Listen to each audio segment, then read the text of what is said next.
It's that time again. It's the end of the week, the beginning of a new one. The wrap-up is here, the show where we talk about nothing and everything all at once. Joining me tonight for the first time in a while on the weekly wrap-up is Six. How you doing? Has it been a while? You weren't on last week, were you? Seems like just yesterday. Well, you were on the channel, but you haven't been on the weekend show in a while. I know. All the streams, they start blurring together. But yeah, well, I'm glad to be here Sunday night. It's a different vibe, a different intro. Yeah. Yes, indeed. Yeah, we're even more laid back than normal. Like if we could get any more laid back here on me. Maybe I'll lay my chair back. You might. I mean, you just might end up in a coma. That's how laid back we are here. Yeah, I got a doobie burning. I'm ready to go. I know we may have some other people join us. I think WDW Pro will be in here later, probably Valiant. A few other stragglers will hop in, I'm sure. But in the meantime, let's just say hello to everybody out in the chat. Why don't we? We got Project Cambrian, I see out there. Green Lantern 345. Ellie Yap, who's also a member. Thank you for that. Walter Tomaszewski's here. How you doing? Salty Buttered Bags. That could be many things. But in this case, it looks like popcorn. Oh, we got Andy here. I can send you the link, Andy. If you're not too busy, you can hop in. Let's see if I can find you in the... I gotta love Twitter. You do. See if it ever works right. Okay, there he is. All right, sending you the link, Andy, if you're not too busy. See who else we got. Kenneth, I saw he's been here for before the show. How you doing, Kenneth? We got Monkey Jeebus here. We got a member chat from Mr. Buttcrack Media, who's been a member for 8 months at the minimum effort puppy level. Thank you so much for that, and thank you, Six, for handling the mod duties on that. We appreciate that. We've got Alpha here, James Villanueva. We've got David Glenn, or 111 Alpha. Did I just say Alpha? Sorry about that. Bricky 13 is here. We've got, who else we got here? Silver Nova. Some other familiar faces like Cosmic Vader is here. We got Supercalifragilisticexpialidocious. The whole thing. We got Action Com here. How you doing? Is there really a week to review? No. Well, that's the thing about this show. Action Com is what's funny is I was just talking to Six about this before the show. Is that it kind of started out, that's what we did, was we just kind of talked about the bigger stories of the week.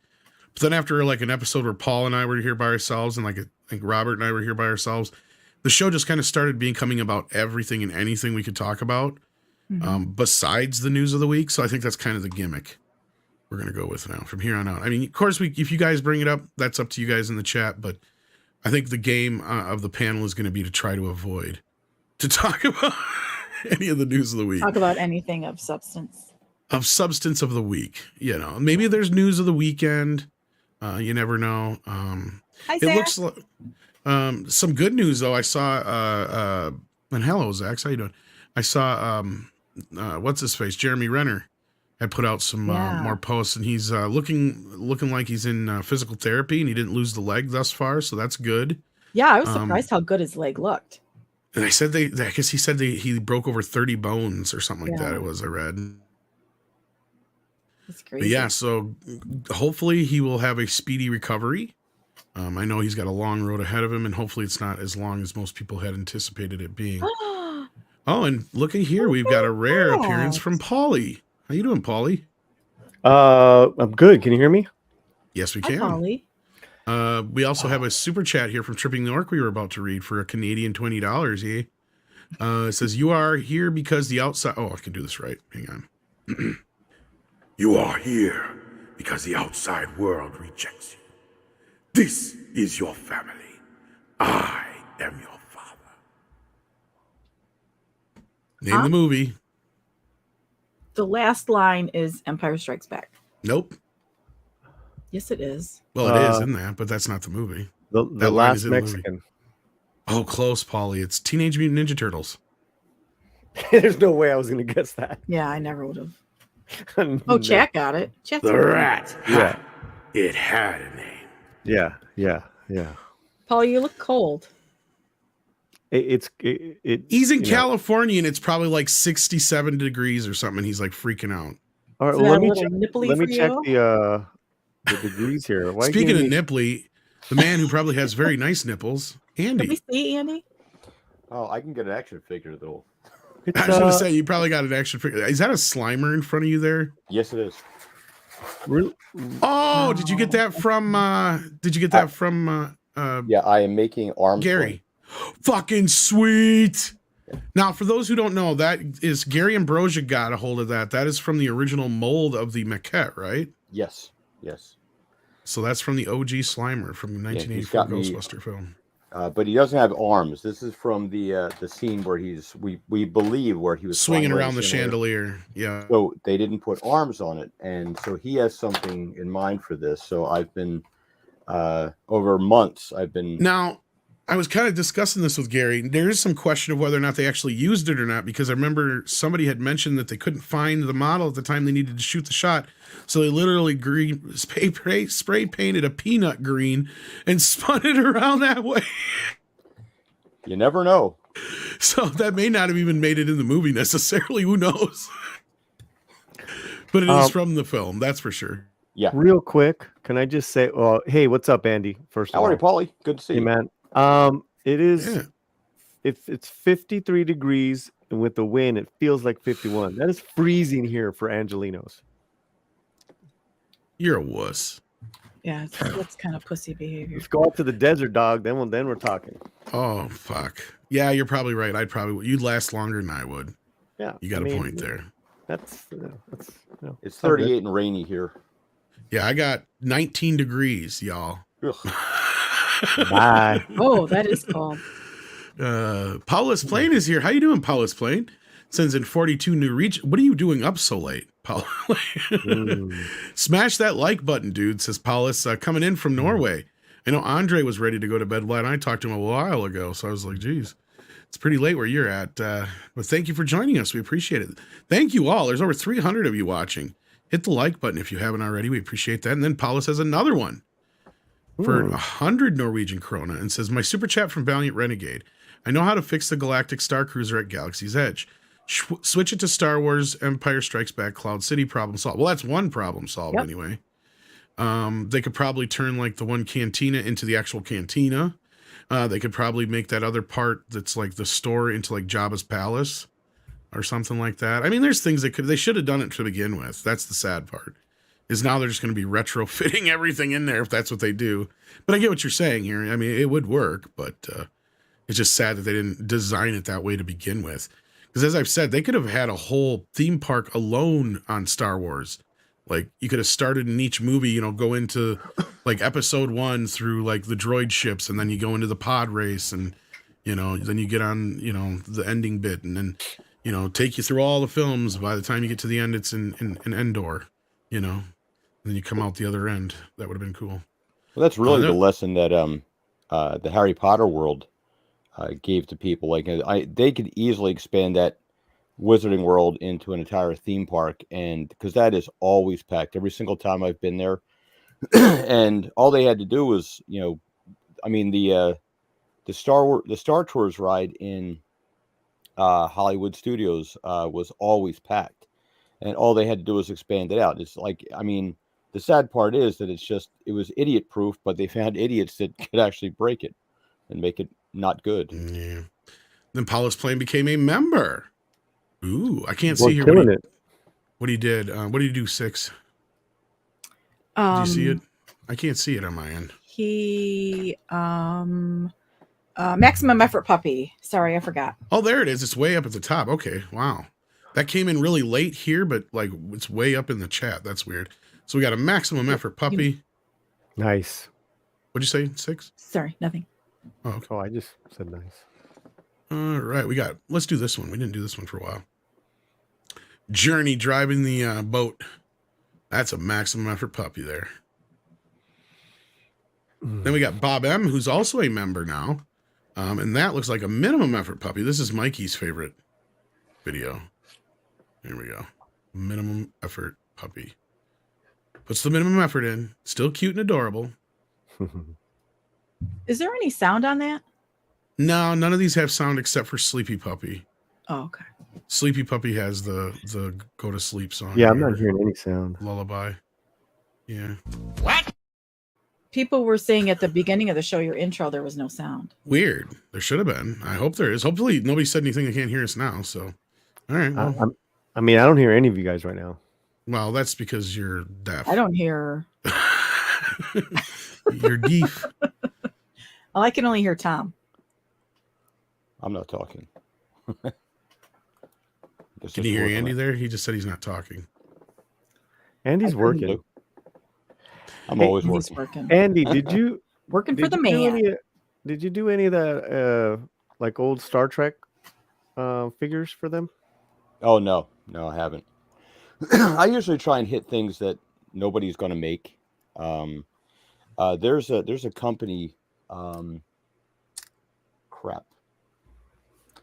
I'll dig it up. It's a you can pre-order them like at most of the sites now. There's they are making absolute incredible Star Trek figures.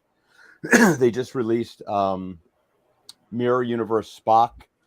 They just did Kirk from the original movie, the motion picture, and they are absolutely incredible. I'll tell you exactly who makes them. But if you're a Star Trek fan and you want collectibles, it's something that probably shouldn't be missed because they're really knocking it out of the park. Monkey Jeebus asks, is it Mondo that you're talking about? Let's see. I'll tell you what in a second. Okay. While he's looking for that, I'm going to read this super chat from Camobot Killer. I know Tom tired of AV2. You had to bring it up on the wrap up. Thanks. AV2. Avatar 2. I watched it digital and 3D. I thought the story was very good. Nothing that detracted from the movie. Strong Father, IMAX next to see. Well, good for you, Camobot. Glad you enjoyed it. I'm pretty sure that James Cameron took Tom's prom date home with him. Because Tom has a real... What's the opposite of a boner? A hate boner? Motherfucker let Terminator go to shit while he's sitting there playing with blue people in boats. I'm sorry, I can't abide by that. But did you see the movie yet? Did you see the movie? I don't care. I hated the first one. Hated the first one. I didn't ask if you cared or not. I asked if you've seen it yet. No, I don't even know anybody who has besides you guys. Yeah. Oh, you're so funny, Tom. No, I've asked other people. I'm like, did you see the movie yet? No. I know, they're asking about Fenton. Fenton is the one we use right now for Congo video until we find something better. Mm-hmm. The company is Exo6. Tom, I just put a link. Oh, okay. In the, Exo6. I've heard chat. of them. Pull up that link in the private chat that you'll see the coming soon Spock from Wrath of Khan. That's Spock. exceptional. That's illogical. Yeah. Thanks, brother. Yeah. Incredible looking stuff. Hey, we got Snowdub in the chat. How you doing, Snow? Hi, that does look like Spock. What's up, Snowjob? Oh, Snowdub. Snowjob. Jesus Christ, man. Well, I thought we were having fun tonight. What's going on? Well, that does look like him. That's pretty good. Come on. Good job. Yeah, it does look good. Good job, guys. Good job. Good job. Good job. This is from Wrath of Khan, too, it said. That's cool. Oh, they have the line that they have so far. Let's see. They have brand new is Captain Janeway, Chakotay, Saru, Quark, Lieutenant Tuvok, First Contact Enterprise Chair. They have Locutus of Borg, Wrath of Khan Spock, Wrath of Khan McCoy, Wrath of Khan Kirk, Mirror Universe Sulu, Kolinar Spock with the Vulcan robes, 7 of 9, some Andorian dude, Captain Sisko, one of my favorites, Mirror Universe Spock, and Admiral Kirk, and they also have Jonathan Archer. So they're fleshing out the universe pretty quickly. Really? Very nice. Interesting. And we got Bob M, who is also a member now. We did this one. Did we do this one or no? No, it's a different one. It's a different one? Okay. Yeah. Well, since we did the other minimum effort, we'll give Bob a bored corgi. There you go. Corgi's bored. He's just going to sit there and bat the ball around for no good reason. Hillis Mallory says, Puss in Boots: The Last Wish made almost as much its opening weekend. If you haven't gone yet, if you haven't yet, go see it. Yeah, it jumped up a spot this week. It took over Megan's spot in it looked like for the weekend. So that'll be interesting to see. Considering that thing's been on VOD for a couple weeks now, you can get it at home, and people are still going out to see it. Camelbot Killer says, I didn't know Mario was 3D. Looking forward to it. I'm not surprised. But yeah, that'd be a cool one to see in 3D. That'd be fun. Then we got Action Comics says, how much money has Avatar? God damn you, Six. Oh my God. Wow. Okay. I don't want to talk about Avatar. Okay. Well, I have It's made like 2 point some billion dollars. Who cares? Yeah, just a Wow. couple of shekels. But I have some good news for you, Tom. Because it's in Mexico. Avatar went down to number 2. Oh yeah, what beat it out? Puss in Boots. Oh, that's not surprising at all. I put Oh, that. I see you put it in here. Puss in Boots notably scoring in Latin America. In Mexico, it overtook Avatar 2, the session's number 1 spot. 16.6 million to surpass lifetime of both Sing movies. Oh, that's just in Mexico, obviously, but yeah. Yeah, or Latin America. Yeah, Latin Does that America. include? What does that all include? Latin America? Yeah. Here, let me check. It's Brazil. Okay. It just says notably scored in Latin America, Mexico. Well, Brazil. I didn't know if that was like a bunch all of South America or what. Yeah, there's a lot of area down there. Yeah, I'm just reading the deadline. Gotcha. But cool. It doesn't surprise me that it jumped up. It's a great film, Puss in Boots. We saw it in the theater during Christmas. Oh, this is a good question. In the Spanish translation, do you know if Antonio also did the voice for that one, Paulie? It's a good question. Let me find out, because him and Salma, that would make sense if they did it in Spanish. Es Puss. Oh, she's in this one too? Was she in the last one? Yeah. Oh, I didn't know that. Yeah, there's the love interest. You know, I don't know. You know what? Honestly, I'm not even sure if I've ever seen the first one. I thought I have, but if I have, it's probably been, 10 years since it came out. You can go ahead and call HR. Mikey will listen. It'll go right to my voicemail. It'll go right to Six's voicemail.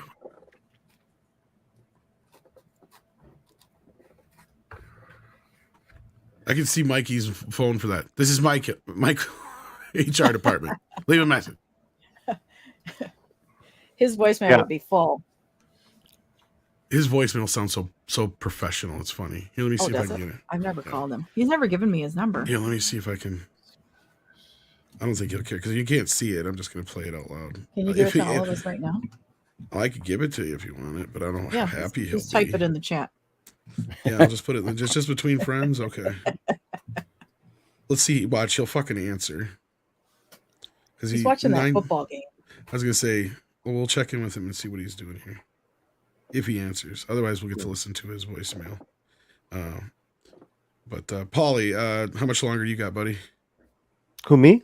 Yeah, I just got your message from earlier. I got like an hour. Oh, okay. I just want to make sure you're good.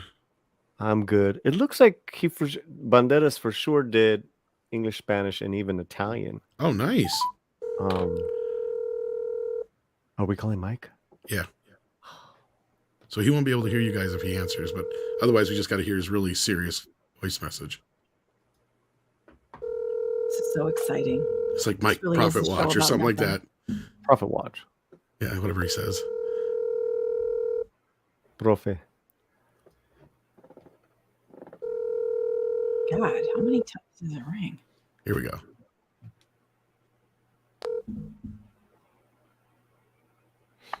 Mike Canole, Profit Watch.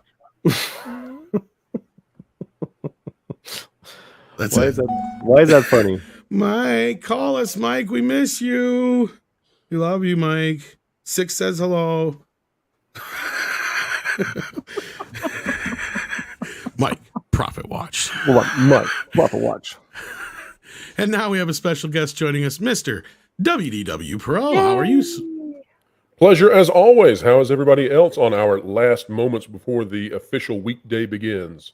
Monday. We're trying to have a good time and just chill out. And we were just talking about Puss in Boots, knocking boots in Latin America, it sounds like.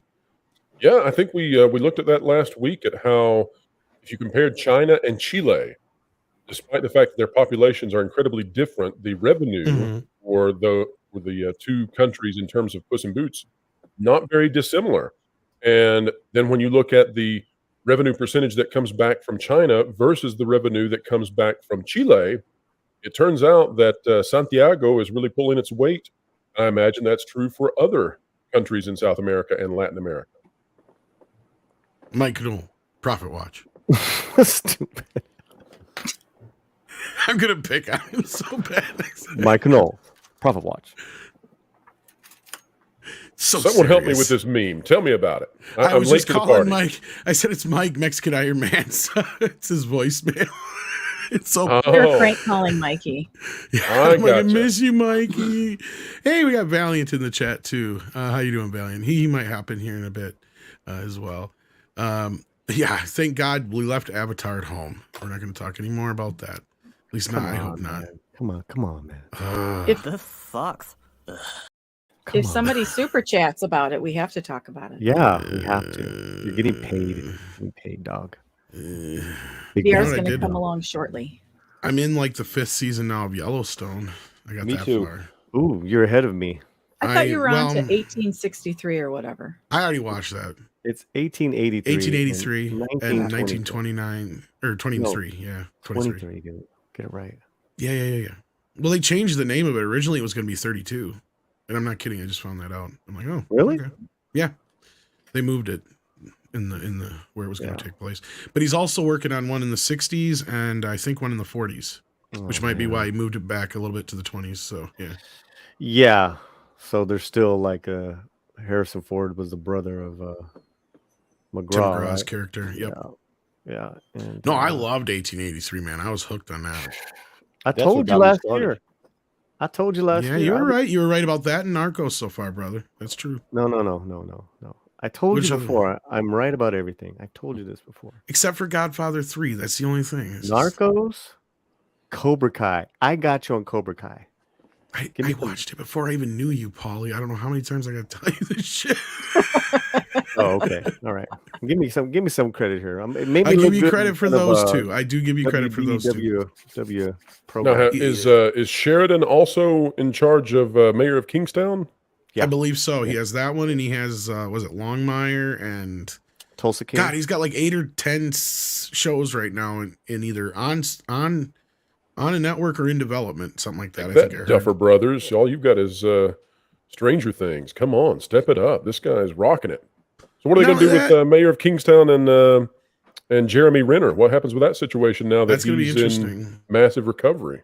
Well, the upside is Mayor Kingstown even that action oriented of a show? Because I wouldn't think so. That seems more like I haven't seen it yet either. It's on my list now, but I would assume that's more of a power play kind of show than an action oriented. Kind of like something more like what Tulsa King. I would imagine it's They're going to treat him like they do with pregnant actresses when their character is not supposed to be pregnant.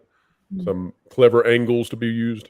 They might have to for a season or two. Like he'll spend a lot of time at the desk, and he'll look like he'll look like he's standing up, but he really isn't. Probably, they might, if he's feeling up to it, I'm sure they'll find a way to work around it. Well, I'll tell you what was gross to me is a lot of these clickbaiters out there, right? The ones who they're desperate to get those clicks no matter what, and they have no standards whatsoever.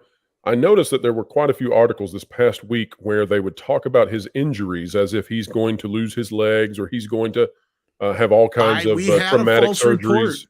Yeah, We had a false report that came went and from a you very looked at it. reputable source. Yeah. You went and you looked at it and you said, well, not you guys. I'm talking about the ones where you would but click we on the did headline. too. Yeah, and when you dug into some of these articles, it was based on absolutely nothing. It was complete conjecture that they were using. So I don't know about the. Go for it. I think it was from some article via Deadline or something like that. Was it Friday morning 6 or was it Wednesday? Whatever morning it was, they had said that he was going to lose his leg. So we had reported that he was going to lose his leg. I'll guarantee you that came off of bad reporting that was all based on conjecture from earlier in the week that caught on. And it's like that game of telephone. You say it enough in enough different ways, and eventually somebody at the trades who's just not paying attention will grab it up too. I never found a reliable source for that. Oh, It's okay. about It's about being first. WDW. And Or maybe it was if TMZ you're- is who I found it from. Sorry, but yes, I'm sorry, Paul. TMZ actually pays their sources. They actually do get it right most of the time. Yeah, I do consider them generally a reputable source on some of that kind of shit. Yeah. Well, Which is funny.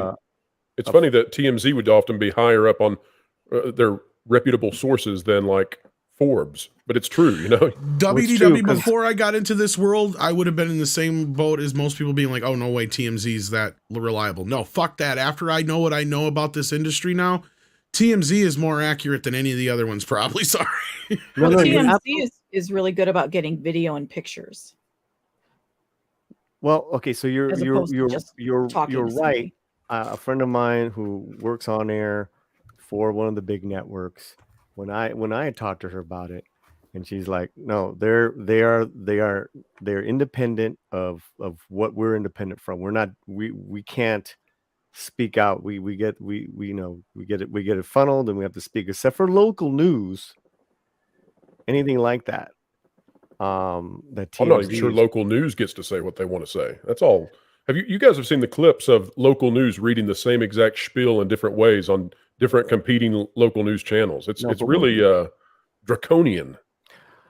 Yeah, but let me just, what I meant to say was, when it's local news, when local news is actually covering local news, that tends to be just a little more hands-on and not spoon-fed. But anything that's regional, worldly, that you're absolutely right. And I was just saying, that kind of makes sense, because that whole thing of being first but not necessarily being right, with there was that tragedy that's unfolding from this morning here in town in Monterey Park. They were immediately to jump out to Asian hate, and there was these misfacts going on, but they were the first. But then it comes out, unfortunately, that the killer at large was Asian. And it goes to show you too how skewed values can become when you're racing online and you don't live in the real world. So whoever's doing that, it may be an intern sitting in a one-room apartment, and they don't consider, or maybe they do, maybe they just don't care. Maybe they're that narcissistic and that pathological, but surely they don't consider that being first in line and being wrong could also result in somebody else suffering immeasurably. But they just go for it. They don't care. That's driven by a faulty system. The system should not reward people for being first, but being absolutely reprehensibly wrong. You're not wrong, man. And if they do a retraction, it's always stashed down there on page 13. Right.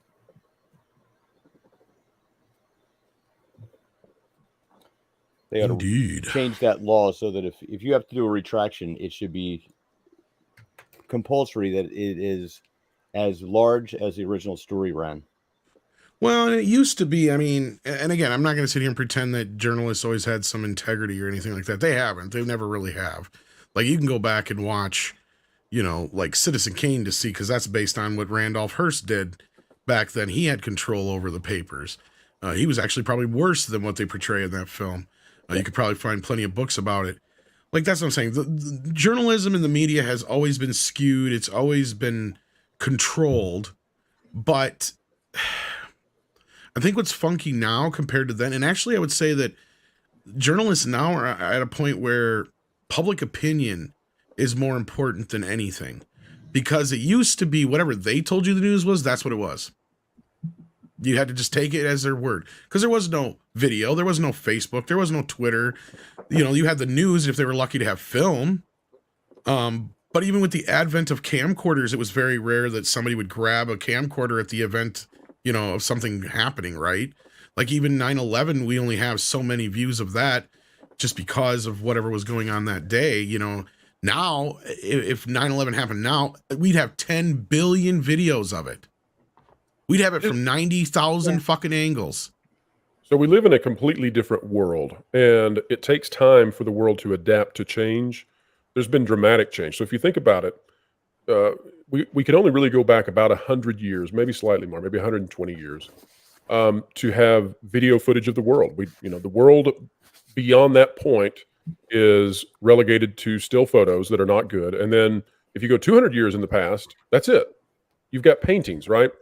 And so, but just in our lifetimes, things have changed so dramatically because, as you said, 9/11 is not long ago, and yet it's a completely different world ago. Today, everything is recorded. And so we're still grappling with not only what that means when you scale up the ability of the government to watch you through the fact that the entire world is being recorded, and that you'll probably live on virtually forever now, right? So everything is going to be documented and kept, who knows, ad infinitum.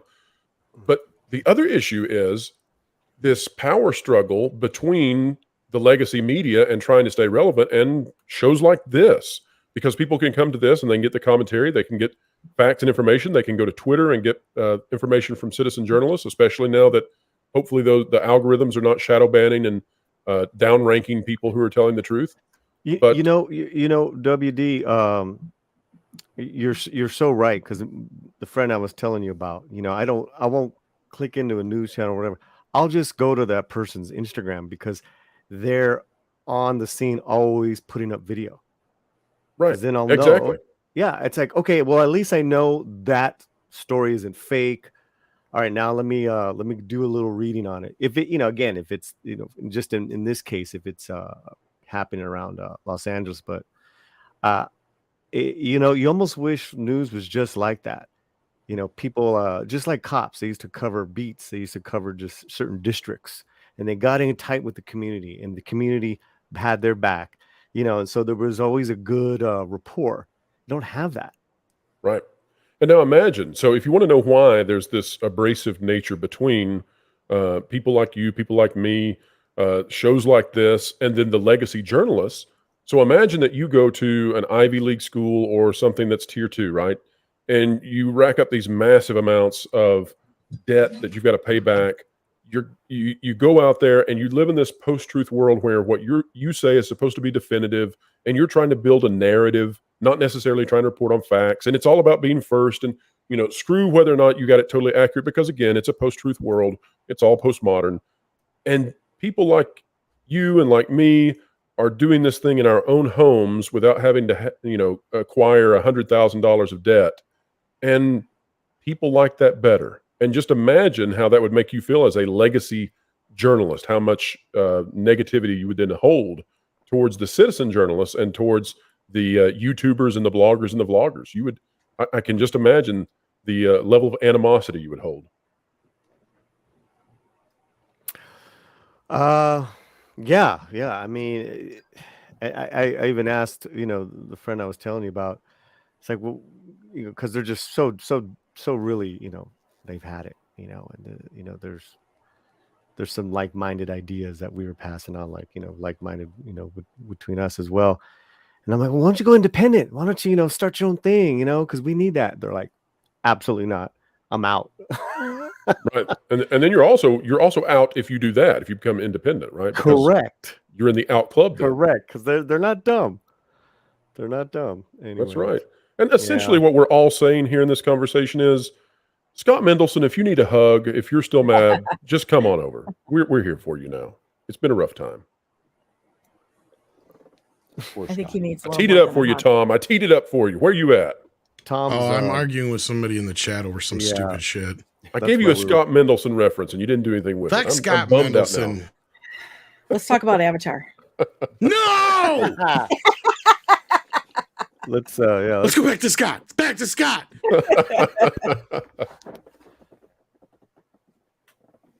No, we haven't heard much from Scott Mendelson in a while, actually. I wonder how he's doing. Yeah, I haven't seen his bio. I mean, he still works for rap, but yeah. Hey, Scott Mendelson, I got diabetes.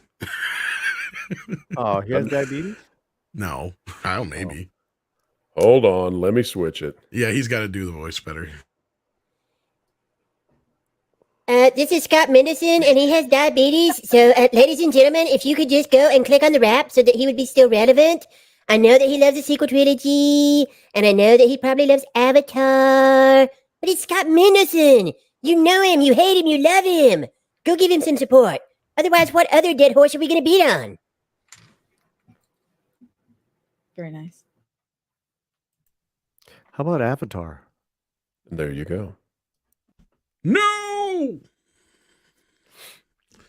Oh Lord. Pro, have you seen Avatar 2? I have seen Avatar 2. Have you seen Thank Avatar God Paul 2? is here to save us. No. Get us out of this Avatar talk, please. Well, I mean, That's the way. you guys usually talk about boring shit until I arrive. Oh, really? Yeah.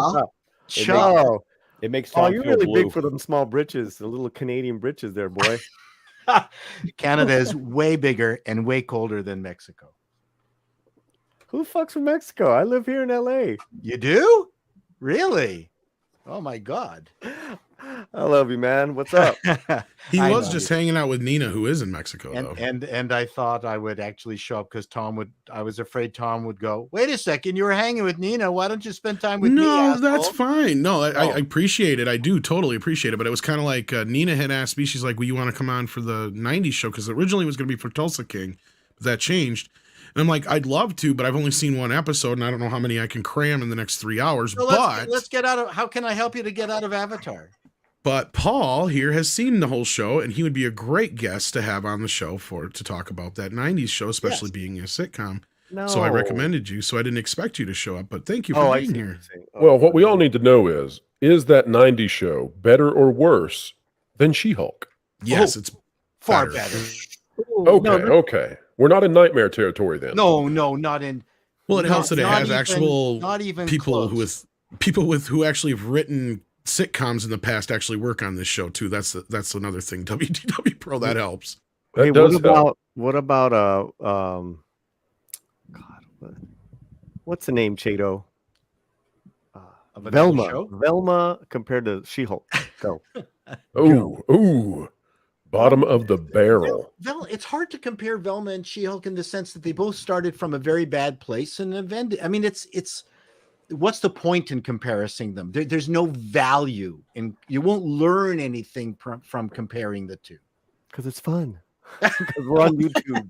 Well, maybe like a pain meter, right? You go to the Yeah, but doctor I and they see- ask you on a scale of 1 to 10, how bad did it hurt? So maybe that's how you approach it. Hold on. Or the old joke with the doctor. Let me try my Every pipe. time I move my hand like this, it hurts. And the doctor says, well, don't move your hand like that.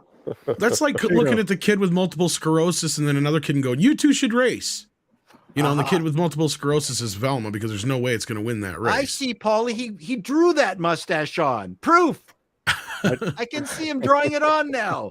He's always Oh, playing Chato, with it. I don't understand the relevancy of comparing Velma and She-Hulk together. What is the point? That is the point. Egad, they're both dreadful. I You're can gonna go- talk about the that 90s show and what No. works about and why I think it's going to be a success for Netflix. We're gonna move the bad scale from 1 to 10 to 1 to 10. Velma and She-Hulk. Wow, they're like at the bottom. I don't think there's a number you can assign to them. How many episodes of Velma did you watch, Paul? 2, And what about She-Hulk? all of them. He watched them all. He even read some comics for that. Yeah. Wow. Read Well, the She-Hulk was entire- mostly just dumb. Yeah. Velma was. So, well, okay. So, I mean, part Yeah, of it you're is right. too, I come at it from a sitcom writing perspective. So Yeah. I get disappointed. I am, it's transference. I have issues where She-Hulk is a fabulous idea that just didn't follow a classic sitcom structure. And I know everyone talks about, oh, this is boring and you got to surprise people. And no, there are rules. There are Roman comedies and they work a certain way and you have to repeat them to be able to enjoy how the Roman comedy style works. And a sitcom works when you follow the rules and the writing is so good that you don't see the rules. So you don't complain about the rules. You just be good writers. So you don't see them. And She-Hulk was just written by just a bunch of incompetent individuals that did not set up the opportunity of the show. So they selected none of the above, you might say. Correct. Yeah. None. It was just for me, She-Hulk was a massive disappointment compared to Velma because I could see its potential. It just Right. a bunch of incompetent people. Well, how many times on the morning show did we sit there and rewrite that show over and over and over again? It was always so much better than what we ended up getting. But we do have another gentleman joining us from the South, Mr. Valiant Renegade. So there you go. I'll talk about anything that you want. People down here in Louisiana today is one of the rare occasions that a lot of folks in my state are celebrating a certain quarterback from a different NFL team. Mr. Burrow, I hope to see you in the Super Bowl, and I hope you do this year in the NFL what you did at LSU a few years ago. Boring, man. So yeah, back to 90s show. I mean, you're going from 90s show to football on this stream. I'm like, I haven't watched NFL out of football. here. I haven't watched NFL football since that Rice guy. What was the guy's name? Rice beat up his wife in the elevator on the camera. Ray Rice. And I went, yeah. and I went, NFL did not punish him enough. Fuck it. I'm not watching the NFL again. I have not. You. That was so gross, so gruesome, and no one cared. And I went, I can't handle it. These people are corrupt. Yeah. Sorry. I'm sorry, Ray Lewis. Rice, someone Rice. Oh, Lewis? Was it Ray Lewis? I think it was Ray Lewis. Anyway, I can't remember. Now I can't you know who I'm talking about. Let me tell you what, I have not watched like an NFL. I really haven't paid attention. I still do fantasy football, but I really haven't watched much of the NFL since 2018 when they went like full bore political. And I'm like, oh my God, I can't. They're bringing this on the field. This is supposed to be escapism. And the NFL quickly learned that, we're losing money doing this. Well, it reminds me a lot of like got rid of it all. right? Yeah, exactly. That's the point. It ties in. This is what Hollywood is trying to learn right now. The NFL figured it out a lot faster because it's privately owned. But so, yeah. See, I'm sorry, my tardiness. Look, I finished my live show. I wanted to watch the end of the San Francisco Dallas game. San Francisco won, and as soon as that finished, I'm like, I'm going to jump on the show. The car pulls up. The wife, the kids got home. They've been out in out of town all day on a state dance competition championship. Getting a little sketchy. He's having a hard time recalling the details. Yeah, I had to bury the body. I'm sorry. No, I'm just. You should have took him to the train station. I know. I love Latino's show on Danielle Pineda, and also on De Armas, who's really hard to watch. Anyway, there you go. Well, here we go. Mecha J's got something we can discuss here a little bit. With Puss in Boots 2 doing really well, DreamWorks might have finally one-upped Disney. Well, especially if Mario Brothers knocks it out of the park here in March. That's not the big dog. That's not the big dog. What's the other big dog? Those little yellow fellows. Oh, yeah. Yeah. They I was going to say, when Minions came out. Here's my point. Is we've had a Minions movie, Puss in Boots now, and then this movie I think are the three in the row when they hit Mario. And if those three are successful compared to the last three movies that Disney released, that is going to make a difference. Listen, they're going to launch an NCU. Get ready. It's the Nintendo Cinematic Universe. It's coming. They've got a Zelda movie in development. Yeah, I've heard it's coming. Yep. I've heard it's a lot farther along than we even know, but yeah. Yep. Then we got Hillis Mallory says, all right, you talked me into it. Avatar sucks. Well, I didn't say anybody else had to think it sucked. I just didn't care for it. You finally saw it? No, he hasn't seen it. And how can you say it sucks? I said the first one did. Oh, okay. Yeah, that's his logic. Yeah. Brian Bars says, hose. I think he means us. Oh no, how does Harrison? Oh yes. Go from 1923 to Indiana Jones 5. I'm sure he did it reluctantly. In a wheelchair. I said a couple of weeks ago, look, if I hope and pray that Harrison Ford's performance and more importantly, the script he was given and the story that he was put on screen to tell is as good in Indiana Jones 5 as it has been up to this point with him and Helen Mirren right? in 1923. But It's like he's a barely in it. completely different actor. No, He's but it's barely in- but he's seriously, barely I'm in sitting here thinking, 1923. give this guy a cowboy hat and a fucking and a horse, and this dude comes alive.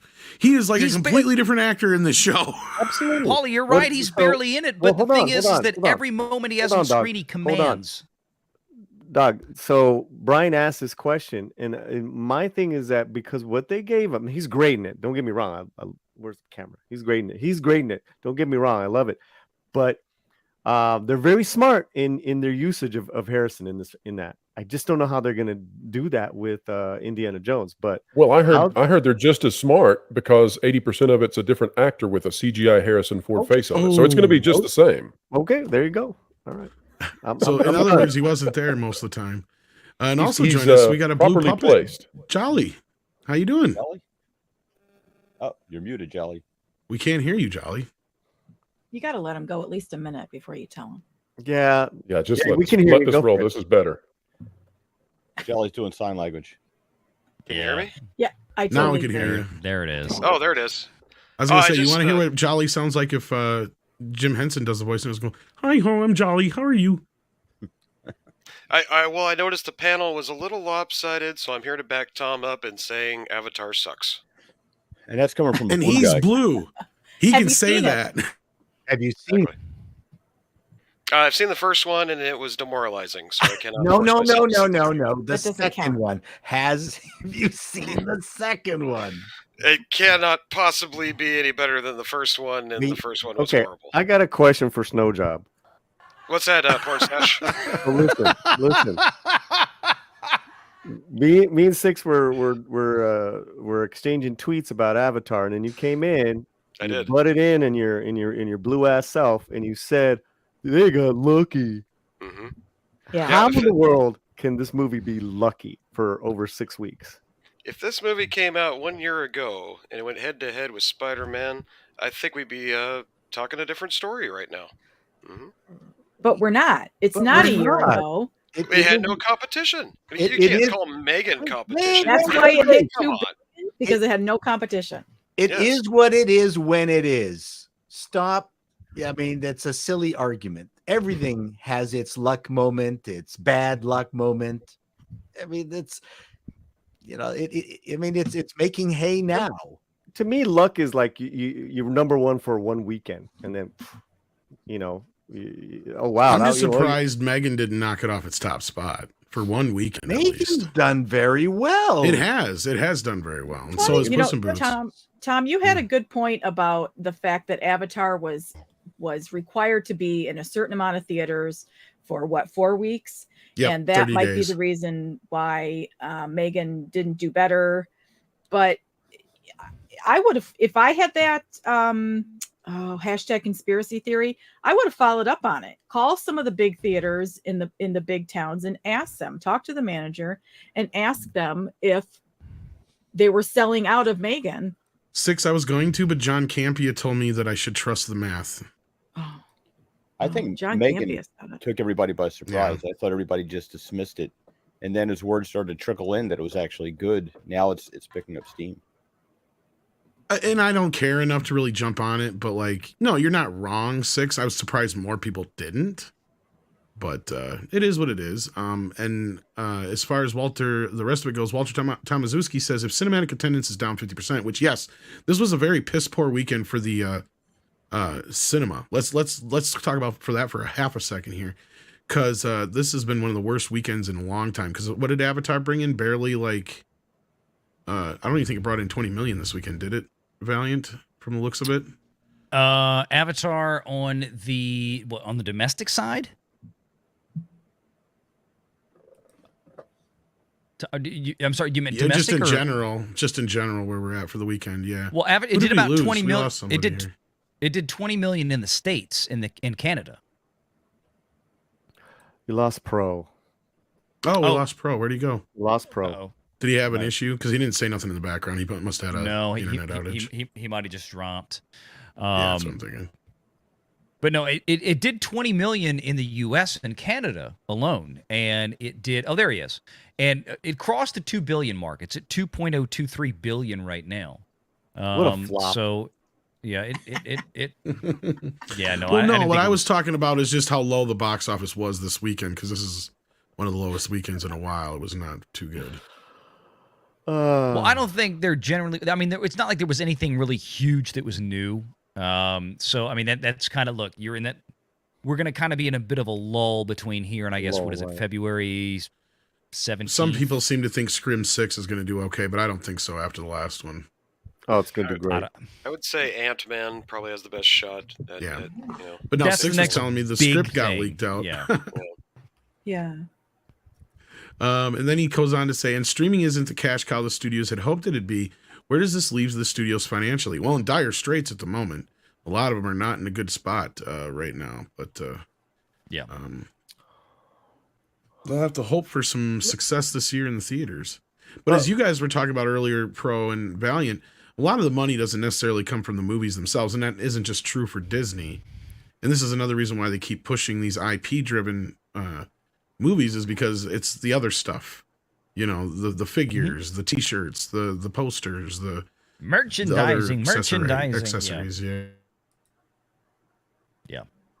I mean, for the The Happy properties that you Meals. can merchandise, right? And that's usually centered around big blockbuster tentpole action pieces, and stuff that's geared and built towards younger audiences.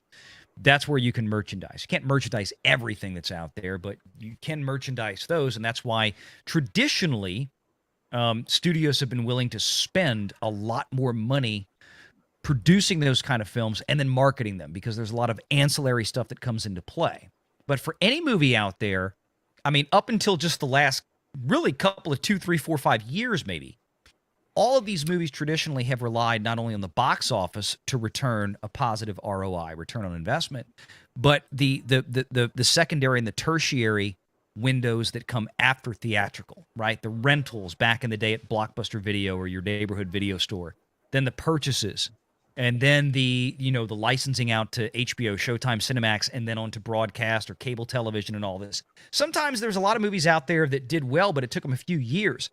The reason that's changed is because all these studios have collapsed this into this nasty little 30 or 45-day window at a theater, and then dumps it on their own proprietary streaming service that's really not turning much of a profit, if any at all. And that's all a with holdover from exceptions. the arms race they were doing, where they were trying to get as many subs as possible, as fast as possible. So they were willing to obliterate their secondary and tertiary revenue streams. Yeah, and that's why guys like Zaslav and them at Warner Brothers were like, this was stupid. Why did they do this? They even basically said that on an earnings call in almost those exact terms. And I mean, it's got to change. It's got to change. Sony's laughing. Sony's having a good time with it. Oh, Sony's rolling in money with the way they do it. They're, And so is Universal. They're rushing it to their streaming service while it still has some kind of value that they think has value to how do I say it? Not incorrect, in a diluted idea that it's somehow going to improve and bring people onto their streaming. Like they're doing it way too quickly. Yep. And it's not, That's it's why not going to work. I think Universal found the happy balance, right? They have a proprietary streaming service. They're a traditional broadcaster because that's part of Comcast. That's NBC. That's Peacock, right? So they strike up deals with Amazon and Netflix for all their stuff. The first 4 months after it goes, out of the theater, it shows up on Peacock. Then for the next 10 months of the pay one window, the animated stuff goes to Netflix. Live action goes to Amazon Prime. The last 4 months of the pay one window, months 15 through 18, comes back to Peacock, and then pay two window, they go out and sell it again. That's been great for them because those deals are worth billions of dollars each with Netflix and Amazon Prime. Yeah, that's clever. And they get to build their streaming service, and they're still licensing it out to viable third parties. It's perfect. It has to be said too that Disney had the option when they first got into this game. They could have set up a structure where for the first week or the first 2 weeks that you paid extra to get to watch this stuff and download it and have extra rights for your ownership over it. But that wasn't part of the game. The game was get as many subs as possible. And so they threw all that out, and you get everything. You get everything free. You get everything as quickly, as freely as possible. And the problem there is Disney used to live off of those VHS, Blu-rays, DVDs. Bro, I just used said to this. live off of it. I've Yeah. said this many times, and I just said The this vault. last week. I think it was. I said they killed the vault. The moment they put the Little Mermaid next to the Little Mermaid 2 and Bambi next to Bambi 2, it made Bambi and Little Mermaid worth diddly squat. Because they're no longer as special as they once were. And I said, if they were smart, Pro, what they would have done is said, yes, we're going to make sure that X amount of things are available every month. But you're only going to get to watch one of our classics for 3 months or whatever it is. And then it goes away in the vault and you won't get to see it again for a while. So then they could have amped that up. You could have had, say, drop Pinocchio in the theaters. Then it comes out on Blu-ray and 4K. Then you have it on Disney Plus for 3 months and 3 months only. And that's it. Then it's gone. Artificial scarcity. Exactly. But they aren't doing that anymore. They've done fucked themselves. Right. And that used the to only be one thing of in the vault. biggest things The they only had. thing in the vault now is Cobwebs, Song of the South, and the original cut of Fantasia. That's all that's in the vault. And Black Cauldron. Don't forget that. The original Black I got Cauldron. Fantasia today. The non-special editions of Star Wars. Which version of it? A Hopefully, couple episodes of Muppet Show. Hold on, let me get it. Because I know they changed it. I don't know if the video ever had the original version or not. Why is it that guy changed covered that in a blue couple fur times. knows about the hidden episodes of the Muppet Show? Why is he the guy who knows that? I don't see a I correlation. Well, they canceled. Here- this a isn't couple in the people, vault. on the Muppet Show. Yeah. Oh, Yeah, and can you tell everybody which episodes it was? Which ones did they take out? Oh my God! It's a friendly. Oh yeah, there's more of us. We're everywhere. I am Hi, so sorry, Kermit the Kermit. Frog here. Oh my Yeah. God! We're Oh multiplying. wow! No, It's we're just all like here. being back in the swamp again. Stop talking, Kermit. I'm talking, Kermit. Are you Kermit? I How don't many of us think don't have a that's tail fair. now? Wait a minute. We could do a quartet of Rainbow Connection. We could all sing at the Wow. same time. Exactly. Okay, I smoked Jolly's a lot having a of weed. seizure right now. Yeah. So, I am so It's like, am stoned I in right puppet now. heaven? What the fuck is going on? Wow! Just wait till we switch to Alf. Yeah, you won't believe that. It's great to be green. Actually, Actually, we I have a all puppet sound for that. like Jordan Peterson. Yeah. Clean your room. And so you know, if you want to fight with the father that's down in the depths of the whale, you've got to go down there. You can't That is stay really where you good. are. Damn it! That is eerily good. That was pretty good. Wow. Ain't gonna That's lie. why I love Pinocchio, because it's telling you, clean your damn room. What are you doing? Go down there and do it. We figured it out. Pro is Jordan Peterson. We're not Good. supposed to reveal his real identity here. That's right. Let's go I'm round too it, busy go trying round to it. get my room clean. I'm just trying to get to do that Ottawa fucking show without protesters. Well, It's funny is- now that WDW Pro really is Jordan Peterson, Frylock.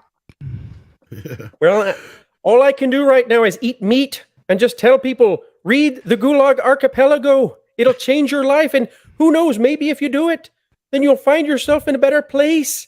And then you might be able to rise up and bring people with you and not sit on a screen wearing a blue sock and pretending you have meaning in life. And There's more to it. And take Russian amphetamines.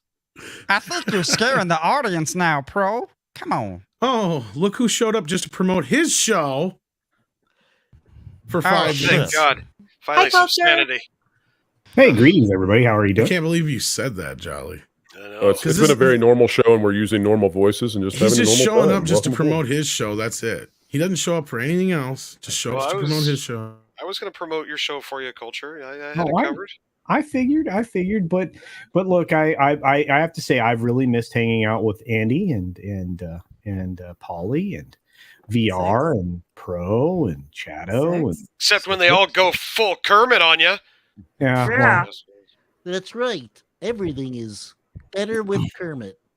it's not easy being. Now who did we lose? Oh, Paulie took Having Paulie. to spend each Oh. day the color of your I just think that one of these guys looks like a Cookie Monster on a diet, but he lives in a van down by the river. You I've- sound just like the I've Steve got Whitmore it Kermit. going. Jesus. He's always a Christ. cracked out I'm rover. seeing all of you. These, Who did we these just Oakleys are lose? real. These Oakleys are real, buddy. Who I- fell I- out? I can't share a screen with Culture. I have issues, so I got to go. It's You got to something get that- going, Paul. That Oh, Culture he's, and I, yeah, we can't- he's we- racist. Oh, that's right. We can only hang out twice a week, or else the That's right. world implodes. I forgot. All right. Well, Paul, gentlemen, thank you for being here, brother. We no, appreciate it, was fun man. to jump in and seeing all of you. It's great. Have a good show. Enjoy your Computer 6. Bye. I am. Take care. Bye. Take care, Later. Paul. See you Check out later, Call Me Goody. Chatto. Then we got Paul back in here, so he tag teams back in. Then he's back out. Dropped out again. He must be having connection issues. No, Well, he's just fucking around with us, I bet. Who else did we I lose? hate to say it, but I think I need to hop off as well. Yeah. Culture, sorry, man. It's the deodorant, honestly. And He said well, hop. too much brute. I mean, seriously, it's not the 80s. Delib- Stop wearing He it. It's just deliberately said the word hop after all of that. I'm just telling you that Culture was wears that was Old meant Spice. to be. That's It right. could You be. can't leave now. I just finally got center square. Listen, we all know that you have. Now that you're in the center square, we can all tell you're a stroke victim because that other arm never moves. I'm still working on that. He's more like Paul Lynn than we ever knew. Oh, I thought you meant he was a God. stroke victim because he's the center of the circle jerk. Well, there's a story Easy. behind that actually. But my other hand was chopped off by Amber Heard. We went on a date one night and she got mad because I made a few. Oh yeah, me did that too, but it was because me had good cookie in left hand. Me got real hungry. Pussy Monster? Is that you? I'm gonna start doing some Avenue Q here in a moment. God. Pussy Cue it up. monster. Pussy, pussy, pussy. Pete. P is for pussy. It's good enough for me. It's good enough to eat. I like C is for cookie. That's good enough for me. Oh, He likes pussy. cookie, start with C. Six These has some poor good fools pussy. who have their bass cranked all the way up on their devices. I pity them right now. Was it? Oh shoot! No kidding. Oh my! Yeah, but how many people here can actually do the great gonzo? I cannot do that. Not bad. Well, at least the chat's enjoying it. So I'm going back That's all that there matters. someday. Well, that really does bring back memories. Yeah.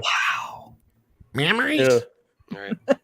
That is wits. When I think of memories, I think of mother. I'm so sorry what the mouse did to you, Kermit. You really are a weirdo. Well, you know, my voice is completely different, and my personality's changed. But you just never know who's going to have their hand up your frog behind. Yeah. Now you're just doing climate change Kermit! commercials, Kermit. Kermit! How far you've fallen. Ladies and gentlemen, make sure that you're helping the environment so that all the rich people can live in their giant houses on the coast. Yeah, Don't look yeah. there, Kermit. But there's a man who has his hand up my butt. What? Wait a minute. Oh my gosh, there's a guy with a beard down here. What? Oh. Hi. He doesn't How have did his he hand get up my there? butt. Yeah, I really think Culture should raise his hand and make it look like he's there. You go. Oh wow, Culture was behind it all the time. Good Yeah. Lord. Ugh. Oh wow, Jolly, you've got two hands up in there. How's it feel? Culture, just don't make a fist. Crowded. yes, there's a gas leak in 7 Wow. different locations in the United States right now. No, but 500 people watching this. We can certainly get more than 188 likes. So Yes. please, folks, hit that like button for all of this Yes. zaniness. And Paulie's Not back if we in keep doing perfect these timing. voices. No, I've been here. Let's the whole grab some of time, these dog. super chats, guys. Yeah, he's been just hanging in the background. He's like, I don't want to be around these people. Nope. Well, before you do the Teague- super chats, let me hop Yes. out. Oh, sure. And, That's right. I'm sorry. That's what we were doing. It's all I'm good. so It's all good. sorry. And the We got only thing wrapped I've up got to in say on my voices. way out is I've got tomorrow at 10:30 in the morning on my channel, I'm doing an interview with the last lady who can tell us really what happened with Song of the South and Splash Mountain. There were 3 black movie stars in the early days of Hollywood. They were James Baskett, Hattie McDaniel, and Nick Stewart. Hattie McDaniel and James Baskett did not have children. They died at an early age. Nick Stewart did have children. Valerie is the only one left who can tell us what happened. And tomorrow I've got a 1 hour long plus interview with her. She will Wow. tell things that you cannot believe, things you have never heard before about how basically her father was given the role of Brer Bear. And then he took all of the money from that, created a theater system so that he could promote other black actors so that they could be on the big screen. All of this assisted by Walt Disney. And then because of that, because it went against the politics of the day, and even until now, her family was basically persecuted. And it's been a nonstop fight ever since. You will be amazed, and not for me, but for her. I recommend everybody tune into that to hear her, because I don't speak a lot in the video. I just let her talk. Mm. The last thing I'll say is, when you listen to her, I mean, she is Hollywood royalty in ways that are just unfathomable. There's one point where she's telling me about her babysitter when she's a child, and she says, "Oh, I think that you'll know this person if I say their name." And she's trying to remember it. You know, she's an older lady, and that's, you know, no disrespect to her, but she's thinking, and she goes, "Oh, that's right. It's Ella Fitzgerald. She was my babysitter at the theater." Yeah. Wow. Your mouth just crazy. drops. You're like, you have got to be kidding. And she's talking about stuff. She's like, "Oh, Billy Crystal. He's a nice kid. I like him. He used to come all the time."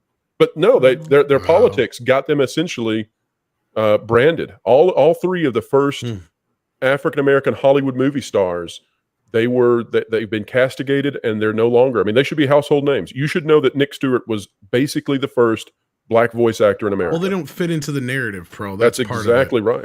And this is a conversation I've had with several people, including Lorraine Creole, and I also brought up in the past too. And whenever somebody is quick to that, "Oh, well, isn't Disney a racist or whatever?" It's like, you could look at it that way, but he also was very progressive for his time. In fact, you know, even though people consider Song of the South this racial thing, it's like it was actually very progressive for Disney to put those stories on screen. He was determined. He was determined to put Black actors on the screen. And you got to remember, Disney was not the Disney of today. Disney today is huge. Disney then was a children's cartoon creator. So how do you do that and get Black actors on the screen? Well, the way you do it is with the stories he had. And of course you can't present Reconstruction in the most historically accurate way. You're trying to get a movie onto screens across the country, including in the South, that features an African-American man with white children, him teaching them, and the white children getting along with the African-American child. You're trying to do that and have it not be massively boycotted. And by the way, when it came out, it was one of the most popular movies of all time for its day. It came in the top 10, and zippity-doo-dah, you're going to hear from Valerie tomorrow. Again, she is the last person who can tell the story. She's it.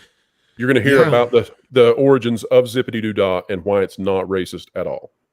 Answer this one Pro, final what time thought, is because that video dropping? What's that? What time is that video dropping? 10:30 in the morning tomorrow, Eastern What, time. Eastern, okay. Eastern. Pro, tell the audience here, when this debuted, November 13th, 1946 in Atlanta, Georgia, the movie. That's right. Talk about Walt. Why wasn't he there? Well, what you've got to know on that one is that when it came to Gone with the Wind, okay, that was huge, and it premiered in Atlanta as well. And the director for that movie went to the premiere, and none, like Hattie McDaniel, she's the first African-American lady to win an Academy Award. She wasn't allowed to be at the premiere. No. She was not allowed to go to the premiere and be there. Guess what Walt did? For those people who hate Walt Disney, he went to the premiere. He refused to go screen it with them. He refused to go sit in the theater and watch the movie because James Baskett and the others were not allowed to be in there with him. That is so messed up. Well, and what's important about this isn't so much the Uncle Remus parts. It's the fact that you have Brer Rabbit now on the same level as Pinocchio, Snow White, all these other classic characters. And that is part of the African-American history that had been, could have been lost to history. And now it may very well be because of this. I mean, yes, there's literature out there of it and stuff like that, but you have to probably scour for it, I'd imagine. So Brer Rabbit is a mythological figure that comes from Africa. And people say, "Oh, well, it's whitewashed." Well, guess what? Snow White isn't the German version either. Yeah, right. But you know what? You've got accurate or Cinderella story mythology. Exactly, not French.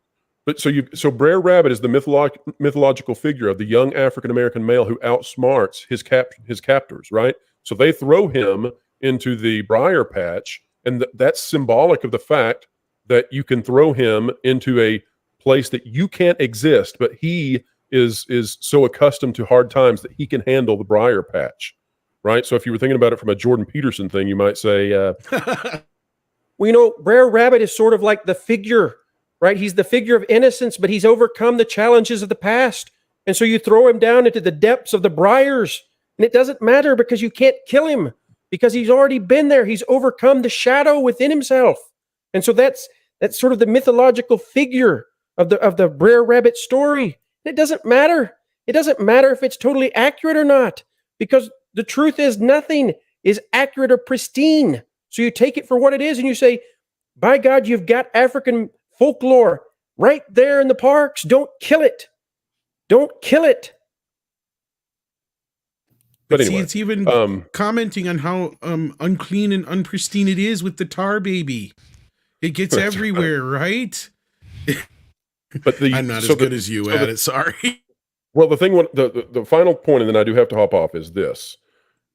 When you watch this with Valerie Stewart, again, the last lady who can tell the story, if you have been a person who is in favor of Song of the South being erased from history, if you're the kind of person who has celebrated, and there are tons of these people, celebrating Splash Mountain being taken away, which, by the way, when it leaves Disneyland, that will be Nick Stewart's voice. His voice is there. He's the first Black voice actor. He will be gone because he's been playing for millions ever since. But when you listen to this interview with her, I don't see how anybody can come away without being emotional and without being touched by her story and how her family continued to fight no matter what, even to the point that the city of Los Angeles, because they were self-sufficient, took incredible steps to try to shut them down and shut their theater down. And I just think it's a story that has not been told and needs to be told. So Definitely need to check that out, guys. Hopefully it gets a bunch of attention. It We'll probably see. won't It's from the not Star mainstream Wars. media, It's not- but yeah. yeah, it's not. It doesn't have a topic that my usual audience would just instantly go, "Oh, that's," But I hope. Pro, real quick suggestion before I forget, because I glanced over and I just noticed this. What is do you trending on got? Twitter, and I think you need to add this absolutely as a hashtag on the video. Trending on Twitter right now, hashtag Save Splash Mountain. Absolutely. There you And go. by the way, right now, well, in the next few, maybe half hour or so, Splash Mountain in Walt Disney World will shut down, and they'll replace it with Princess and the Frog. The only problem is it's based in Louisiana, and it's not authentic, but it's going to be on a mountain, which tells you this was shoehorned in because Louisiana. I don't know, Valiant. Maybe you might know this. There are no mountains Maybe. in Louisiana. We have none of that. So, all right, everybody, have a great show, and Take take care, care. bro. I'll see you in the Good night, morning. Thank you for being here. Bye. Bryant wants to know if anybody here has actually seen the Song of the South. I do have a Blu-ray yeah. copy of it that a fan lovingly sent me, and I it's want a a great copy. I want a Blu-ray copy, but for now I only have a VHS copy of the film. So, Well, if you'd show up to just do more than promote your show, maybe I'd send you one. okay. So anyway, the last thing I wanted to introduce Damn. was the idea that you still will be able to hear his voice, and see all of these other characters for a very limited time if you're willing to travel internationally to Tokyo. See you later, Culture. I know you got to go. I'll be on your show tonight, Culture. Thanks I a might lot, hop in Polly. a bit. Polly, I thought we were friends. What just happened? Bye, Culture. He just said Oh, I have to he's- flee in the Yeah, private chat. these two are. He's just picking sides now. All of a sudden, I don't know Teague what's says, going Are you fans of Hell of a Boss and Last Man? I've never heard of either one of these. Are these anime? Is anybody familiar with these? I don't know. I'm sorry, talking Teague. It about. doesn't sound like anybody is. Chat will know. Chat will know. Chat. We just wait just a few seconds. 5, 4, 4, 3, 3, 2, 2. 1. Nobody. Not a person. Wait, what? Not a person knows what Hell of a Boss or Last Man is. Me neither, Sadie. Yeah. No, I don't know those. I was assuming they were anime. So Does anybody think that the Splash Mountain will do like a classic Coke thing where they'll end up bringing it back at some point for? what happened with Jaws? Because I remember they took away Jaws and King Kong. Did they ever bring Jaws back at all? No, I thought they because did at one of the parks. Harry Potter took over Jaws. It did. Okay. Ooh. This is King a Kong got multi- moved out, and then they switched it to that 4D King Kong thing. Sorry, Val. No, I was just gonna say this is a multi tens of millions of dollars. I don't know how much. I mean, this is a ton of money. This is a ton of capital expenditure for Disney to re-outfit this ride. So this isn't something that it's just gonna flip over on a dime. Like they're closing Splash Right. Mountain tonight, and I can't even remember what the reopen date is for the new Tiana's Bayou Adventure thing is. I mean, it's gonna be a while. I mean, it's so this just doesn't, like, if you want to go see Splash Mountain, like there was somebody said earlier, maybe it was a culture. That's why he's talking about going to Japan, because they said, no, you're not changing this. This is one of the most popular things in the park in Japan. So you're going to have to go there to enjoy it. That's it. It's done. Huh. Okay. Yeah, and sorry, Tiga, nobody knew about those shows where somebody sent me what looks like a trailer or at least some info on Last Man, so I'll try and check that out after the show, but not familiar with it. It does look like some sort of an anime, though.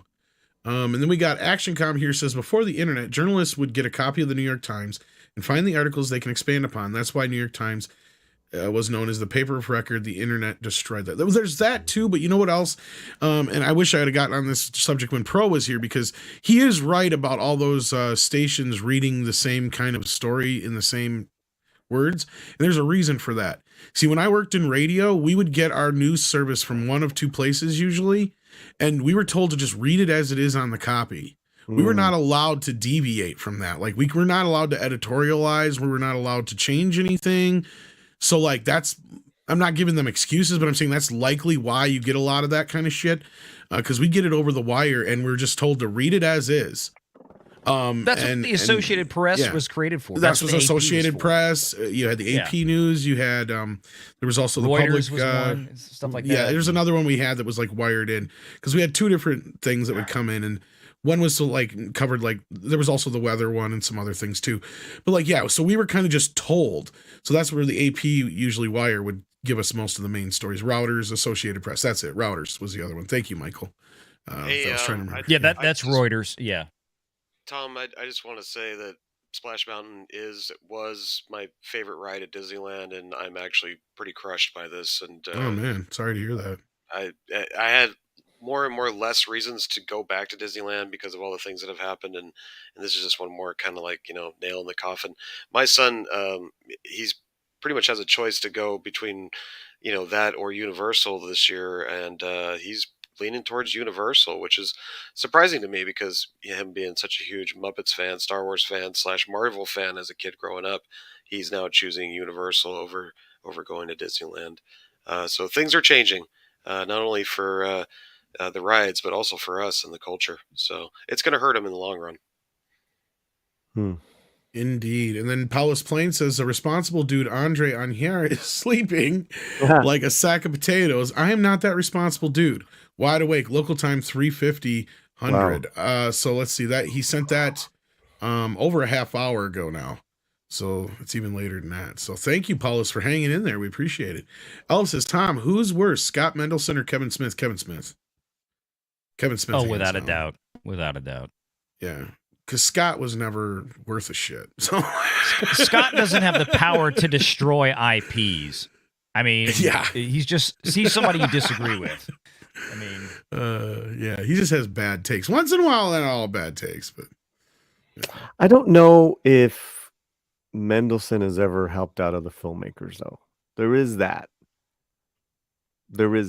That is one saving grace of Kevin Smith, that he continues to help out smaller, up-and-coming filmmakers. You talking about like financial backing and mentoring, or? No, he does film festivals.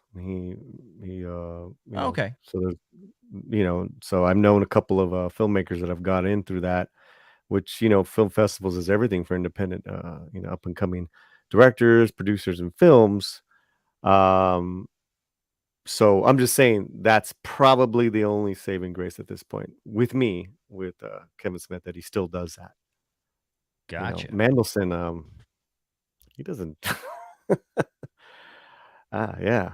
Plus, we can't look back and fondness. I love the old work of Scott Mendelson. Right. Exactly my point. And that's exactly what I was getting at. Paulie is like, yeah, we can't go back and say, one time Scott was a hell of a journalist and he just lost me. Right. Well, look, I've told folks I got two sides of Scott that I separate. One is the side where he's able to actually get, because of his connections and experience and his stature there, as long as he was at Forbes before he left, he was able to get a lot of information on budgets for production, for marketing. His numbers and his sources were solid. I liked that part of Scott. The part of Scott I didn't like was when he editorialized things and then he kind of got off into the weeds. So that was always my two sides of Scott Mendelsohn that I looked at, because I've cited him on some of my videos before when he talks about here's what I heard from my sources on what they spent, and what they need, blah blah blah. That's the part of Scott that I liked. Yeah, I mean, and just folks in the chat, I just speak from personal experience with filmmaker friends of mine who have been helped out tremendously by Kevin Smith. I know we don't like to hear it, but that's the reality. That's another side that we just don't hear about it. Robert Rodriguez does the same thing. There was a time when Kevin Smith was one of those, like, look, when we talk about, we haven't had like this era of new indie up and coming filmmakers in Hollywood. Kevin Smith was a part of that group you just mentioned. Robert Rodriguez, Quentin Tarantino, Wes Anderson. Kevin Smith was among those guys. Sadly, he has become a pale shadow of what he used to be, though, unfortunately. And of course, he casts a much smaller shadow now. And I don't disagree with that. I'm talking about, well, at least the saving grace is that he's paying it forward. Guillermo del Toro pays it forward. Rodriguez pays it forward. And I'm talking about like hands-on, giving money, executive producing film festivals and movies of independent filmmakers coming up. And I'm saying that's the only saving grace. Has he done that lately? Kevin Smith? Yeah, because I know he used to. No, he just had his film festival. Oh, okay. The Alejandro got selected in it. All right. Yeah, see, I didn't know that, but all right. Yeah. Cool. Yeah. All and right. I'm just saying, Tom, I'm not trying to like start any shit with anyone. It's like, yeah, you are. You want me to like Kevin? I'm just kidding. I've never. You know what? There was one time where in one hike we ran into him, and then ran into Andy Serkis. They weren't together, but we were way more geeked out that we ran into Andy Serkis. So there's that. Well, I would be too at this point. Yeah, I think motherfucker's King Kong and Gollum. So shit, he's already got that up on Kevin. And Kevin's Caesar. just silent fucking Bob. Oh yeah, and Caesar. Yeah, don't forget that too. Don't forget Snoke. Oh fuck Snoke? yeah, he was. Shut up. You gotta remember Asshole. that shit. Yeah, you had to remind us of that crap. But you know what? I don't blame him for that. He is a perfect casting for a character like that. They just didn't do anything with him. Snoke was basically the Darth Maul of this series. He was the wasted opportunity, right? Like you had. I'll at least give Ray Parks more credit than that character, because at least Ray Park got to do some fun wushu stuff. Yeah, but that's not fucking. That's not what's his face's fault. I just forgot the goddamn name. Andy Serkis's fault though. No, it's Ryan Johnson's fault. He That's what I'm saying. It's like in that sense, though. No, yeah. As far as comparison of characters, oh, fucking no contest. Darth Maul lived on in infamy. Who's gonna remember fucking? We just forgot that Andy Serkis played Snoke until he just said Snoke. Nobody remembered who the hell that was. Yeah, exactly my point. Nobody's gonna remember 10 years from now who Snoke is. But I mentioned Darth Maul. You'll know exactly who I'm talking about. You know when you said Snoke, because we were like on a roll with, oh, he did this, he did that, and then when you said Snoke, oh yeah, wait. Oh, wait a minute. No, I don't like that. Yeah, Buzz Killington over here with Snoke. But he did that Jungle Book. Yeah, he did the Jungle Book. That's right. Yeah, let's get some wins in there. Tom got triggered the other night on Star Wars too, so that my bad. Fuck. I had a nap. That was the problem. He did something recently I loved. Camelbot Killer says, Tom, you hating Avatar 2 is like Mikey hating Elf. Tom, you can't say that you hate Avatar 2 if you didn't see it, like a kid hating veggies they didn't eat. We saw the first one. The first one. I hate the hypnosis surrounding it. Okay, is that better? You can hate whatever you want, bro. And we know Tom Achilles heel Avatar 2. Shut up. Yes. Yeah, I know I should have never said nothing. Action Com says topics Tom would rather talk about instead of Avatar. Tooth pulling stories. Best nail on chalkboard technique. Feminine hygiene products. Kirk versus card debate. Actually, that one's not so bad. And bad robots, good points. Well, that'd be a short conversation. That's funny because that's the point.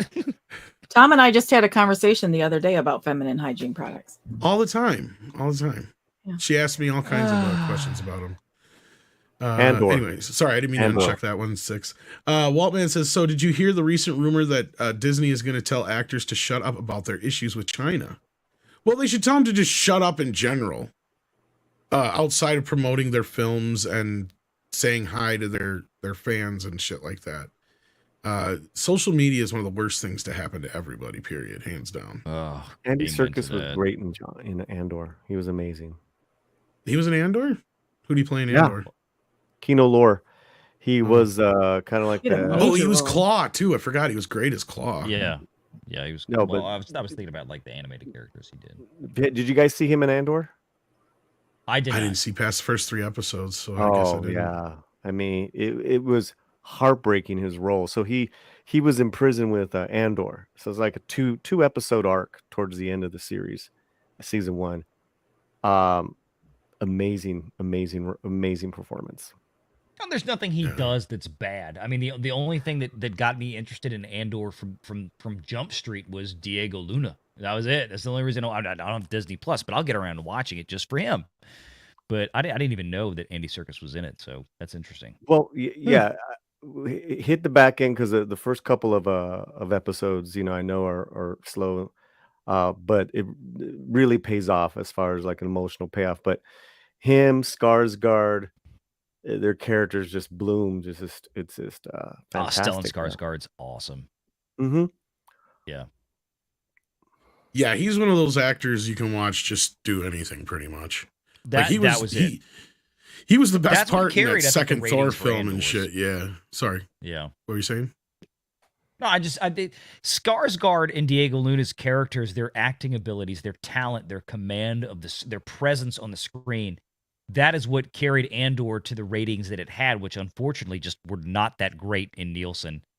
He even made that fucking Exorcist prequel thingy watchable. Oh, really? Yeah. Yeah, have you guys ever seen that? That's the one that they shot twice, and he's the only, or there's him and one other actor that show up. They're the only two that remain in both versions. Because they shot it, the studio didn't like it, and they had Rennie Harlan come in and reshoot it. Originally, it was shot by goddamn, what the hell's his name? Dang it. Shit. He's a prolific enough director, and I can't remember it. But anyway, so they had Rennie Harlan reshoot the entire film, and Skarsgård was pretty much the main actor who returned, and that was it. So, Really? yeah. And it's basically the same story, but it's like one version is more introverted, like art film kind of style. And then the other one, of course, is Rennie Harlan in your face, balls to the wall, kind of like wanting to be a horror film kind of thing. So both of them, neither one of them kind of really succeeded on what they were trying to do, but it's just an interesting look at like how this happened. Like, 'cause it was a weird story at the time. It was kind of like the Justice League of its time. It's really weird. And we did bring it up quite a bit during the whole Justice League thing. We actually even have an interview with Gary Tunnicliffe, who was involved with it, when he was talking about how it all came down. And he's like, yeah, the studio was always going to release both versions, but they tried to make people think they weren't. Paul Schrader, thank you, Party Pucks. Yeah, I was going to say, I knew he was a pretty prolific director. Yeah. And I like his version better, to be honest with you, but I can see why the studio wanted something different. It was, yeah, it was not really an Exorcist film. It's because he was playing Father Merrin as young Father Merrin, and it was kind of the same story we already got in Exorcist 2, but it was an expanded version of it.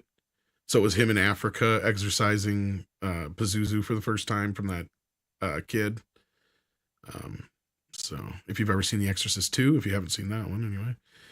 But yeah, anyway, I think we've exhausted our internet gas. What do you guys think? Your call, man. Your show. Oh. What is that, Andy? That's Bad Robot's head. Oh, it is. Oh, yeah, it is. It's Bad Look Reboot. at that. That's kind of cool. Yeah, he's a torture victim. He gets hung and like pieces are falling off him, and he had a raccoon that he gets. I can't wait It's to a see voodoo. what you got. It's a at it. voodoo doll. I get it. Shh. Bad Reboot.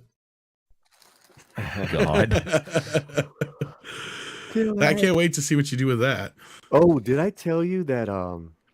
Did I tell you I went to go see RRR For the 50th time? We went. We met up with Chris Gore. Yeah, you saw it with a bunch of celebrities this time too, didn't you? Well, No, well, Wasn't there a few RRR stars from guy. the movie and shit? I was gonna say from a few Right, stars the from the movie stars were of the there. movie Yeah. and the director, but before the show, I mean, it was like a rock concert. They introduced J.J. Abrams, who's going to introduce the director. Oh Lord, JJ was there. Dude, I fucking booed. Were you the only one? Nope, there was a couple of us. Oh shit! I wish you'd have had a video of that, man. Nope, there was a couple. It took me by surprise. I did record after the movie ended. This was before the film. Right. I wish you would have Yeah. got that though, where everybody was booing him. That would have been fun. Yeah. Well, Chris Gore brought it up too because he heard me boo him. But speaking of bad, Go reviews- Polly. Yeah, man. That's awesome. Booing fucking JJ Like, what is he Abrams. doing here? I don't, fuck him. He's All right. trying to get into something relevant. He does. He's got to. They're all on that director's jock the last couple of weeks. That's what I'm saying. Mhm. Yeah. He's trying to squeeze in there. Hey, does anybody have anything I can cleverly reimagine with some lens Yes. flare? I would love to produce your next picture. I'm gonna redo RRR. This Yeah. time we're gonna set it in a Turkish prison with women. Yeah. How do you feel about lens flare? How do you feel about the Indians flying now? Because they can fly now. What about Beastie Boys? No. Can you picture It's- RRR with Beastie Boys soundtrack? It's not one. No, it's one Beastie Boys song. It's not even the Beastie Boys. It's one fucking song. I love Sabotage, but Jesus God Almighty, please I'm very fond of that song, Valiant Renegade. Listen, why don't throw in girls for just Listen. once. let's recast Well, RRR. what about Brass Tom Cruise? Monkey? We'll compromise. Yeah, Brass Monkey, Tom Cruise, and Florence Pugh will play the other guy. Imagine this. RRR with mystery box. But the mystery is something we never tell you. Oh my God, I'm gonna go do some drugs. Yeah, we'll go RRR with women. What do you think? I think I'm going to join you, Valiant. Sounds like a Would good that be idea. YYY? God Almighty. Oh my Lord. Call it no sleep till Bangkok. Yeah. No sleep till Bangkok. No. Wow. Sleep Hiya. till. Dun, dun, dun, dun, dun, dun, dun, dun, dun, dun. Anyway, kids. 6, do we have anything coming up, or do you have anything coming up you want to plug? Yeah, late night culture if this show ever ends. I'm doing it on purpose. Oh, wow. Hey, I do have a Saucy. question though. Saucy. Tom, how long do you think Avatar 2 is going to be in theaters? Oh, shit. Till at least summer, probably. Probably until at least Ant-Man comes out, and then it'll probably start backing off on the theaters. Scream might take a few screens, but I just don't see this screen doing as well as the last one did. Bro, I gotta disagree with you. These two women are like bigger names than ever. Yeah, What but, Like it or not. I'm yeah, just but saying, here's you're the gonna thing. get You look all- at it like from the Halloween perspective, like those movies went down just like the Star Wars sequels Uh-huh. did. And you have about half the audience that just was not on board with that last Scream. So I think it's going to lose at least half the audience. That's my prediction, is that this new one will do right around half as good as the last one did. I could be completely fucking wrong. You could be completely right, Paulie. But Well, no, I'm just saying I think it's gonna have a great opening weekend and then die a little bit. Is my microphone on? What yeah, about we get 6. how about John Wick 4? Do you guys think it'll break records for the John Wick series? Like be the biggest grossing yeah. one? They've grown every time. From the first to the Bro. second one, it about doubled. From the second to the third, it doubled. I don't know if Nice. this one's You gonna guys- double, but this one's gonna Yeah. do well. I was one of the few that went and saw the first one in theater before anybody really So knew did about I. it. I promoted the hell out of it. As soon as I walked out of that theater, I was like, "This was a great movie," and it was kind of slept on Yeah. at first. We Now everybody knows. went to the movies the other night and saw the John Wick trailer on the big screen. Oh my god. But to answer 6's question, initially they had amazing. said that Avatar was going to hit video in March, but I don't think that's going to be the case anymore. I bet you it'll be closer to May or June. So if that answers, I your think if question, they Six. do that, it will be strictly PVOD. It's not going to be. It's not going to be I don't available know for if just Cameron's up for that. Well, I think, look, the die has been cast. I think I know, Paramount but- really did it well with Top Gun Maverick. And I think look, because obviously you're right. These contracts were written for these movies way before the streaming thing became an issue, and obviously way before Disney was going to purchase Fox. So this is not, people out there think, oh, it's going to be on Disney Plus after 45 days. No, hell no. It ain't going to be on Disney Plus after 90 days. Unless, as I said before, Disney is going to have to write one of the biggest, fattest checks in their lifetime to James Cameron to do that. It's going to This is cost why I'm Disney not so sure. an ass load. I'm not so sure how James is going to, because he's very much in control of how his movie. This is why we haven't gotten True Lies and Abyss, Right? and a new version of Terminator 2 yet on disc, because he has Final Cut and distribution control over all his films except for Terminator, and I believe obviously anything before Terminator, like Piranha 2, and I believe he signed away some of his rights to that for Titanic so he could get the movie done. If I remember correctly, I think Paramount does he spent own a bunch some of it out of his own pocket. and that's why Yeah. Titanic has been released quite a few times on video, but movies like Avatar or Abyss and True Lies have never even seen Blu-ray because he has to sign off on the final outgoing print. And that's why we still have that shit print of Terminator 2, because that's the last one he signed off on, and he hasn't gone back and fixed it yet. And I guess the reason he put all that noise reduction on was for the 3D version. And what they did is they screwed up and they didn't have him do another version or something, I guess. I don't fucking know, where they put the wrong version on disc and they never fixed it. But that's the case. So like that's why we have the waxy Terminator 2 in 4K. But yeah. And I guess the color timing's all off too, I heard. But I don't know. I've never watched the damn thing. I've seen scenes from it. But yeah, 6, I think it's going to be there for at least another few months. Which movie? Avatar 2. Oh, we didn't talk about that, did we? It'll be in Talk about some it. theaters for a while. I mean, you still got Oh. plenty of movies will still run. It just depends how many screens it still has. It's not going to still have all the PLF territory that it has right now. It's going to lose most of those PLF screens here in the next couple of weeks. So, Mario's going to take over all the big like IMAX screens, and so will Ant-Man. And When's shit like Mario? That's in March or the end of March. March. That's Easter weekend, I believe that opens up. And then when does Ant-Man come out? Is that February or is that February 17th is Ant-Man. Then the next real big thing after that, arguably, would probably be John Wick 4, March 24th. And then shortly after is Mario. Yeah, but that's R-rated, so I don't see that being as. I will say the second biggest reaction to the trailers was Cocaine Bear. People Yeah, were I have a feeling flipping that's out. going to be a sleeper hit like Megan was, basically. Yeah, that shit looks hilarious, bro. But anyway, 6, do we have anything coming up, or do you have anything coming up that you want to plug? Nope. Midnight Surge in the morning tomorrow Bright and early. in about 13 hours. Yep. Wow.